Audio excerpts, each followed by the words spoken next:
Aura kos itu begitu seram. Hari ini lagi-lagi Tamara tidak pulang bersama Ray, karena ia pergi dengan teman kerjanya bernama Sarah untuk berburu di event thrift. Setelah mereka mendapatkan buruannya, Sarah mengajak Tamara mampir ke kosnya. Kita udah lumayan lama sekantor, tapi gak begitu kenal masing-masing loh Tam. Kita gak pernah saling main ke tempat tinggal, satu sama lain. Iya gak? Celoteh Sarah.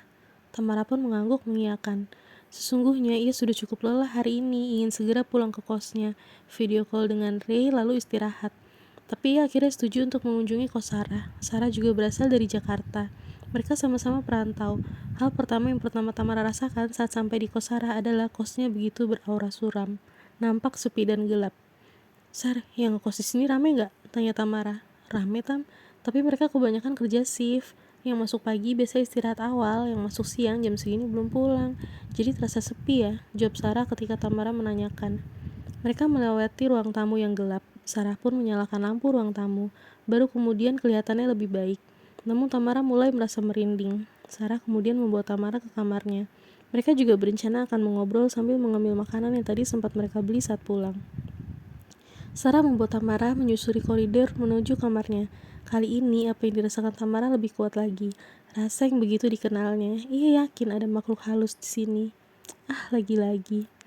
Tamara tiba-tiba menahan tangan Sarah agar berhenti sejenak di depan sebuah kamar yang tertutup rapat dan tidak ada tanda-tanda berpenghuni. Jika pada umumnya di depan kamar yang lain ada jemuran kecil, keset, dan rak sepatu serta tempat sampah kecil. Kamar ini kosong, tanya Tamara tiba-tiba. Sarah mengangguk. Kok kamu tahu, Tam? Ujar Sarah bingung. Bukankah semua kamar sama dalam keadaan tertutup? Namun kenapa tebakan Tamara benar bahwa kamar ini memang kosong tanpa penghuni, pikirnya. Nggak ada sepatu sama sandal di depannya, jawab Tamara santai. Sarah pun mengangguk-ngangguk paham kini. Iya juga ya, pikirnya. Lalu Tamara menempelkan tangannya pada pintu kamar itu. Hei Tam, jangan. Udah yuk ke kamarku aja, ucap Sarah buru-buru seperti ada yang dia takutkan. Tamara malah makin penasaran dibuatnya. Ia memejamkan matanya sambil tangannya masih menempel di pintu kamar tersebut. Ia melihat sosok gadis di situ, namun tidak seseram biasanya. Gadis itu mengenakan kemeja berwarna kuning pucat dan celana jeans, namun wajahnya begitu pucat. Gadis itu terlihat dalam penglihatan Tamara sedang duduk di tepi ranjang dalam kamar itu. Meski pintunya tertutup, Tamara dapat melihatnya dengan cukup jelas bila ia memejamkan matanya dan mengizinkan dirinya untuk melihat ada apa di dalam sana. Nampaknya kemampuannya semakin meningkat. Tam, ayo. Sarah malah menarik tangan Tamara agar lekas menjauh dari situ. Ia nampak panik dan ketakutan. Akhirnya Tamara pun mengikuti Sarah ke kamarnya. Kenapa Sar? Kok kamu buru-buru banget? Tamara berusaha memancing Sarah yang nampak sangat ketakutan ketika Tamara meletakkan tangannya di pintu kamar kosong itu. Mereka kini sudah berada di kamar Sarah. Kamar Sarah sangat rapi, bernuansa minimalis tapi tidak dengan koleksi bonekanya yang memenuhi tempat tidurnya juga rak putih di samping meja kerjanya. Ternyata Sarah begitu cute, pikir Tamara. Tam, kamar tadi tuh katanya angker loh, ujar Sarah. Kata siapa? Kan kosong, ujar Tamara pura-pura tidak tahu. Rumornya udah luas di daerah sini. Aku aja tahu dari tetangga. Dulu katanya ada yang pernah bunuh diri di kamar itu. Ngekos cuma sebentar, terus numpang bunuh diri gitu, jelas Sarah. Bunuh diri? Terus keluarganya gimana pas tahu? Tanya Tamara. Aku nggak tahu ya Tam, kejadiannya 2 tahun sebelum aku tinggal di sini. Aku dengar dari tetangga aja. Kok kamu tahu ada kejadian gitu tetap berani tinggal di sini? Tanya Tamara. Udah terlanjur baru tahu Tam, mau pindah ya udah males. Sarah kemudian melanjutkan ceritanya sambil memakan cemilan yang mereka beli tadi. Tamara pun akhirnya ikutan makan juga. Keluarganya katanya histeris pas kesini Tam. Mana dia orang Jawa Barat. Pamit ke keluarganya mau kuliah. Baru 2 hari kos di sini, terus ditemukan meninggal. Kasian ya, ucap Sarah. Tamara mengangguk setuju. Kalau baru mau mulai kuliah, kemungkinan dia masih muda banget ya Sar, tanya Tamara dengan nada prihatin. Sarah mengangguk mengiyakan. Iya makanya, miris banget Tam. Terus horornya gimana? Tanya Tamara lagi. Katanya sih dulu kalau malam anak-anak sini bisa dengar suara teriakan perempuan dari kamar itu. Kadang suara nangis, tapi setelah manggil kiai dan dijanjiin untuk bikin pengajian, akhirnya mereka ngaji bersama dan gak pernah lagi ada suara-suara itu. Aku gak kebayang sih seremnya kayak gimana. Untung pas aku tinggal di sini aman. Tamara menyimpan rasa penasaran dalam hati, karena ia tadi sempat melihat ada sosok di kamar itu. Saat hendak pulang dari tempat Sarah, Tamara kembali berhenti di depan kamar yang mereka bicarakan tadi, sambil lagi-lagi meletakkan tangannya di sana. "Kamu boleh datang ke mimpiku ya malam ini," ujar lirih berharap sosok itu mendengarnya dan bersedia berkomunikasi dengannya. Dan benar saja, malam ini Tamara bermimpi. Ia bermimpi main ke kos Sarah dan kembali melihat sosok itu saat melewati kamar kosong tadi. Kemudian sosok itu mengikuti Tamara ke kamar Sarah. Namun dalam mimpinya itu tidak ada Sarah. "Hai, siapa namamu?" tanya Tamara melihat sosok itu nampak bersedih, duduk di lantai kamar Sarah. Akhirnya Tamara mengikutinya duduk di lantai juga. Untungnya kamar Sarah berkarpet.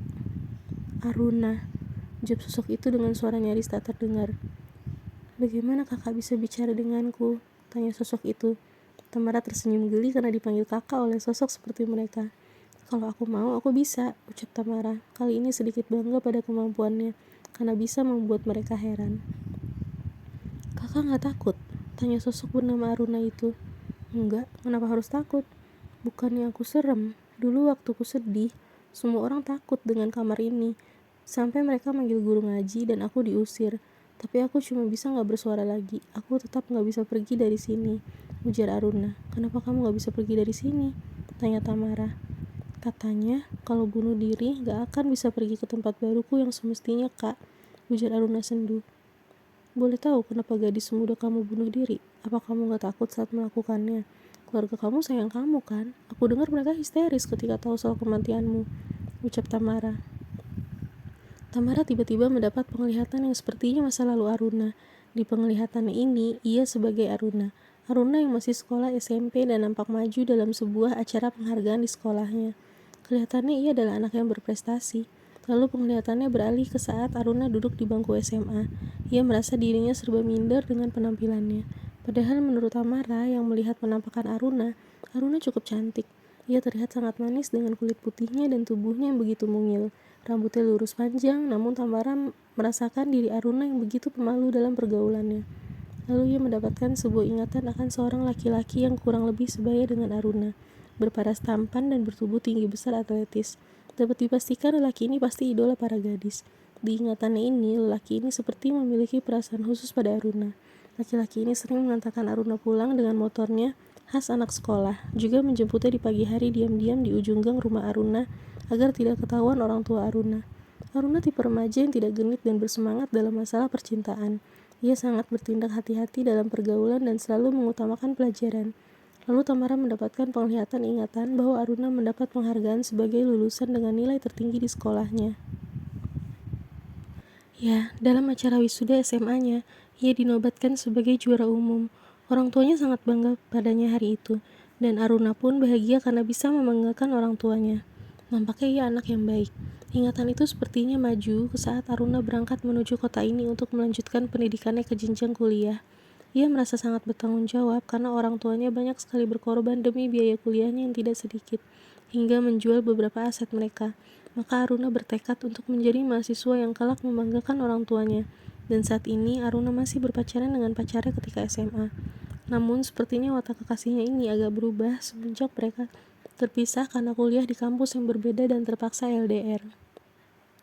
Lalu ingatan itu berubah ganas menjadi sepotong-sepotong bergantian melintas dalam pikiran Tamara.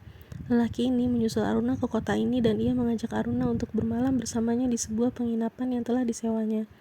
Lalu bisa ditebak apa yang terjadi, mereka melakukannya. Dan ingatannya kembali melintas dengan cepat. Tamara merasakan dirinya yang sebagai Aruna dalam ingatannya, sedang menangis sedih dan sangat ketakutan. Tamara serta-merta melepaskan diri dari penglihatannya akan ingatan Aruna tersebut. Ia mendapati sosok Aruna masih dalam mimpinya tengah menangis di kamar Sarah. Terduduk di sudut kamar sambil memeluk kedua lututnya. Ia menangis begitu pilu. "Aruna, apa yang terjadi sebenarnya?" tanya Tamara dengan lembut. Ia tidak mau membuat Aruna ketakutan, karena didapatinya gadis ini begitu ringkih. Semangatnya hanya satu, belajar dan membanggakan kedua orang tuanya. "Aku hamil, Kak," ujarnya lirih lalu pecahlah tangisnya. Tidak hanya sekedar isakan seperti tadi, kali ini ia menangis terseduh-seduh. Jujur, Tamara sangat terkejut, tidak menyangka Aruna bisa sampai ke tahap itu, karena yang Tamara rasakan tadi, Aruna adalah sosok yang begitu pemalu dan lugu.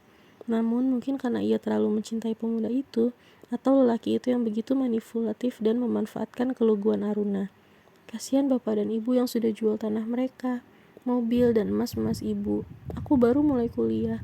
Aku belum sempat bikin bapak dan ibu bangga. Aku malah hamil, Kak. Aruna terseduh lagi. Tamara memahami apa yang Aruna rasakan saat itu. Kamu gak coba bilang ke pacarmu?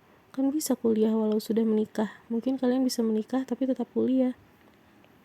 Dia gak mau. Dia mau kuliahnya mulus tanpa gangguan, isak Aruna. Egois, desis Tamara geram. Jadi kamu bunuh diri karena kecewa dia tidak bertanggung jawab? Tanya Tamara lagi. Sosok Aruna itu menggeleng.